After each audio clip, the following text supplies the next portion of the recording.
Ready to debate? For this debate, we will represent the proposition, that is, the team in favour of the motion.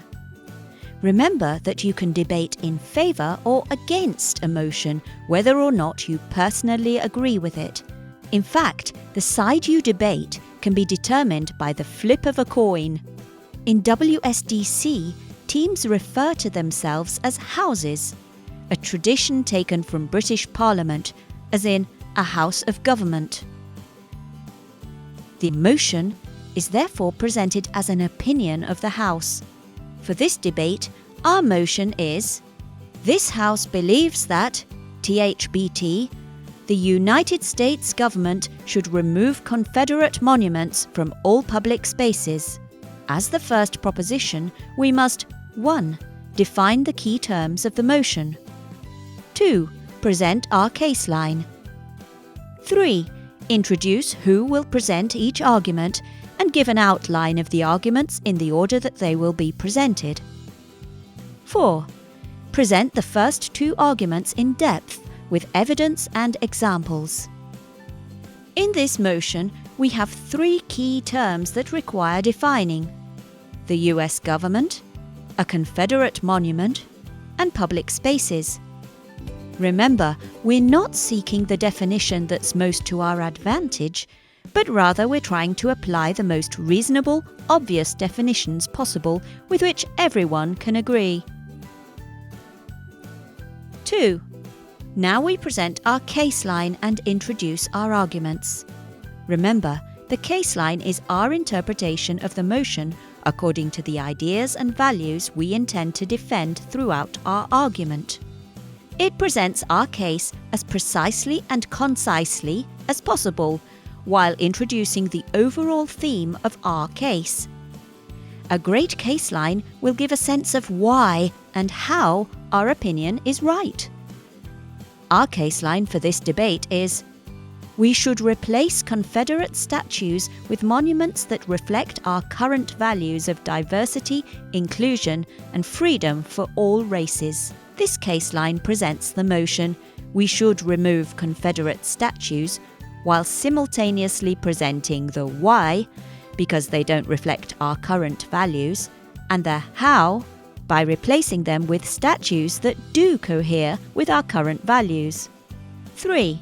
In a real WSDC, we would now provide an outline of the entire debate while introducing our teammates and our arguments. If our debate was written as a book, this would be the table of contents for the reader. For this role play, let's assume that we've already given the table of contents, which brings us to our first argument. To create our argument, we can use the AREI technique. A. Assertion. This is simply a restatement of our position. R. Reasoning. This is essentially our first argument, the first reason why we support the motion. E. Evidence.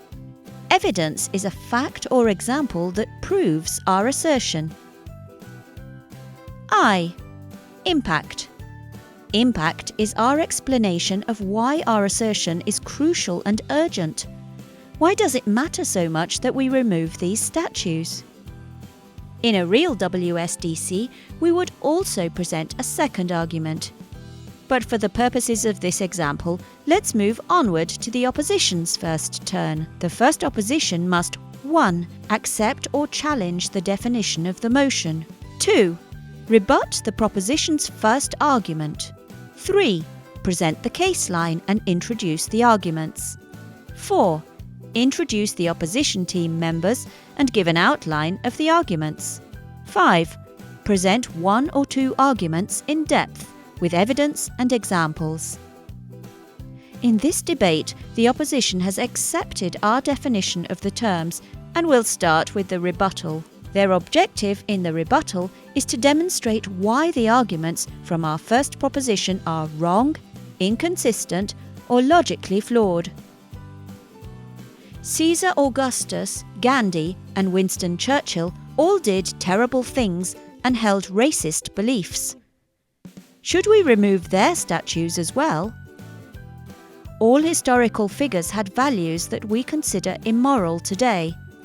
If we judged the figures in statues solely according to our current ethics, we would need to remove them all. They then present their case line that counters our motion.